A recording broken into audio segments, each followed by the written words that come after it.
Haitin is my guest today. First of all, I just want to say to all of you who have said his name to me, he says it Ito.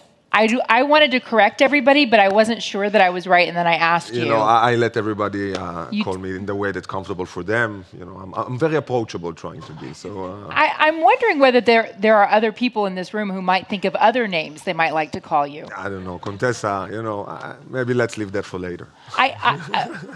I'm wondering how many people are going to come in this room to see whether fireworks continue. But I'm told that live casino is really the place where the U.S. has not made an impact yet, has the potential to. I know that DraftKings is getting ready to use live casino moving forward. I'm just curious, because you haven't tied up a lot of contracts in the U.S., how do you come in and try to disrupt, try to gain market share as states are still being lobbied to legalize live casino? Yeah, absolutely. First of all, live casino is still not giving the right value here in the market for the operators. I think you can measure that by the percentage of the live casino performance from the overall casino. I think the difference in that percentage is still quite big than what we see in the rest of the world, regulated markets and yet to be regulated markets alike. And I think that's part of the reason of the way that we need to bring in live casino into the states, build it state by state, invest in concepts per state, train people per state, and really build our best-selling products per state. That's been the experience for us so far. I think that beyond that, the market here is still not well versed in how to use live casino and represent the brands better.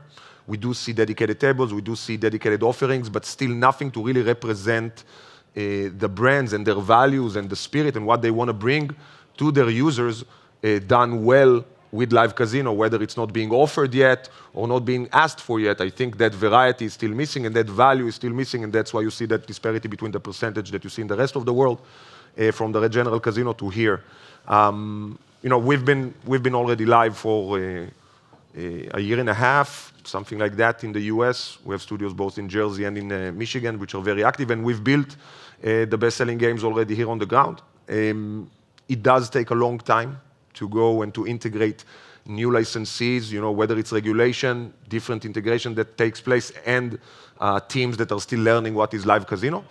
But do you take dealers who already know how to deal and turn them into live casino dealers?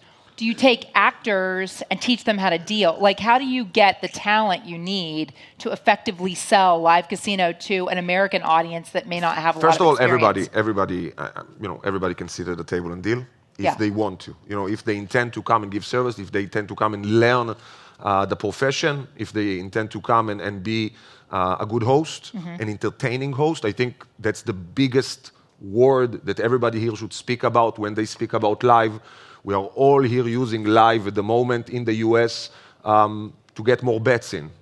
But where is the time spent? Where is the experience for the players? Where is the value? And I think the dealers that we bring in need to learn all of that, need to have that natural smile on the face. That's, I think, the thing that works the most for us. And really, everybody can do that. We put attention to the dealing style and the professionalism around the table, but more about the character that you bring. I've had multiple conversations today with sports betting operators, and this is an ongoing conversation, who say, look, the content is really important, and the personality of the players, and in fact, this is what Penn is counting on, that the personalities involved with Barstool will counteract the lower amounts that they're spending on customer acquisition, right? Is there a potential with live casino that those talent become your best customer acquisition tools? Absolutely. And there are dealers that are, acquiring players, and they are being more well-known, and we are raising stars within our team, of course. The important thing is to keep them for a long time. So nobody comes as a star, and those dealers or hosts are being very recognized with the crowd of the certain operator, and then they are looking for them, they are happy for them, they have big wins or events that happens on the tables that they can later share. You remember that a year ago? That was crazy. I remember you crying or passing out sometimes. And it's about the relation between the people. I think the audience of the brand and the dealers that are constantly dealing there.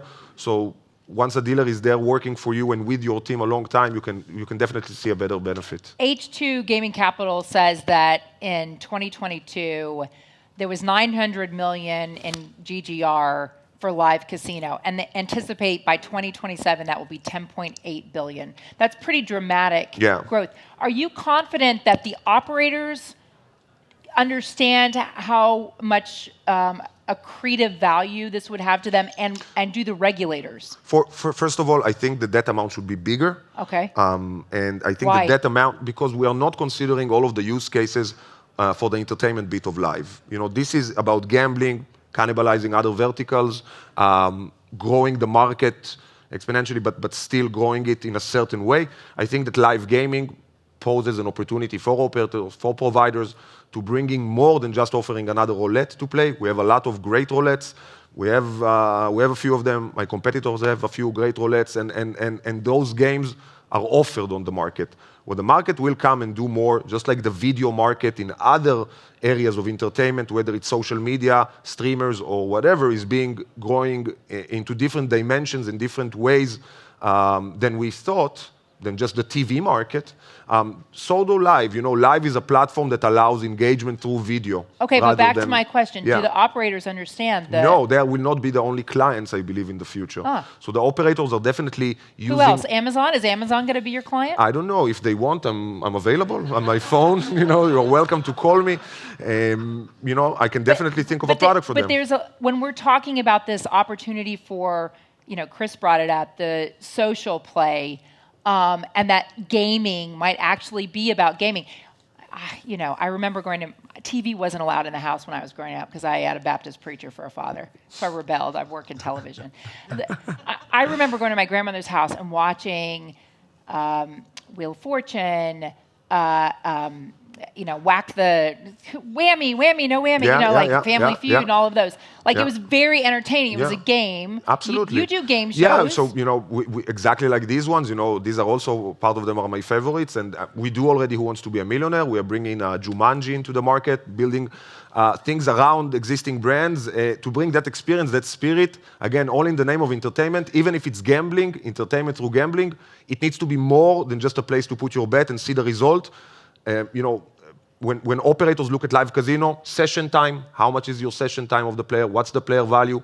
Blackjack is the most important thing, but where do they go next? How do they extend the experience? And instead of, sliding to streamer, Netflix, or any other YouTube, or just watching good old TV, CNBC, for example, they can choose that also. How do they continue on your lobby? Both us and my competitors have beautiful lobbies that are designed exactly for that. They're designed to get a player inside and then take you across and give you an experience, not to drain you. Mm-hmm. And I think that's also a main important thing that live is giving. Again, the big providers are doing that. The smaller ones, I think, are still, it was mentioned here earlier, scammers are everywhere. So the smaller ones are still dealing with that. But I think that we are looking already of how to give a fair gaming experience that will also be entertaining. So now people call it recession times. We want people to play longer for less money, come back longer, get confidence in the platform, and then actually create longevity of clients and going into more audiences. So what's the challenge? I mean, why are there 12 live locations in the United States? No, I think you're referring to our locations. Yeah. We will have 12 when there will be 12 iGaming states allowing live, and if they will not allow to stream between them. But no, we have at the moment 3 studios. So we have Michigan, Jersey, and Pennsylvania, which is going live in a couple of months near Philly. And yeah, we intend to keep on growing like that. 12 studios. What's the challenge? The challenge, I think the challenges here on the market is, again, the understanding of the operators of what's right and what's wrong, and what they should agree to and what they should not agree to when they're coming to shape their portfolio. I mentioned a little bit of that earlier. Maybe that's what you're relating to. And yeah, I think that people need to better cater for the future of their company rather than cater for us, the supplier value, creating value for them. That should be the target rather than securing ours. If you were to focus on the content/entertainment side rather than the gambling side, you could, I'm just saying, like, you're looking at all these streaming platforms and not just the big ones, Netflix, Amazon, Hulu, Peacock, my company. If you were able to sell your shows on streaming that's for entertainment or free to play or whatever, would you have an easier time getting adoption, getting the state legislatures to legalize, or the gaming boards to allow live casino? I think so. In general, if we will be able to distribute in that way, and we will, obviously, everybody understands that, then controlling the geolocation of players, offering different, optimization of selection to the players that is coming. But I think we are not there yet. We are almost there. And I think us going to the regulators, offering our product, I think it's important that we educate them also what we see in other places. I think the acceptance here is quite well, so I'm working very closely with regulators in Michigan, in Jersey, and in Pennsylvania. And I can tell you, even if they come with a different opinion, they are very open to hear, they are very open to look at what we offer, and new concepts, and a way to bring in gaming in the right cultural manner to that state. So, we work in countries around the world where we are allowed to do certain things that are suitable for what the audience in that place is regular for. We intend to do the same. I like to understand the playground that we are allowed to operate and then offer the most optimized product in that territory under the regulation. Okay, so legalization and that's one challenge. Another challenge is that your main competitor in the US, Evolution, was here first and got to a lot of the operators and was the only option for this. So you're really coming at the game later. You're like in the position of maybe Fanatics. You're coming at it having some real experience in other areas, but you're late to the game here. How do you go in and try to peel off some of their market share? So definitely, they did well. They came in early,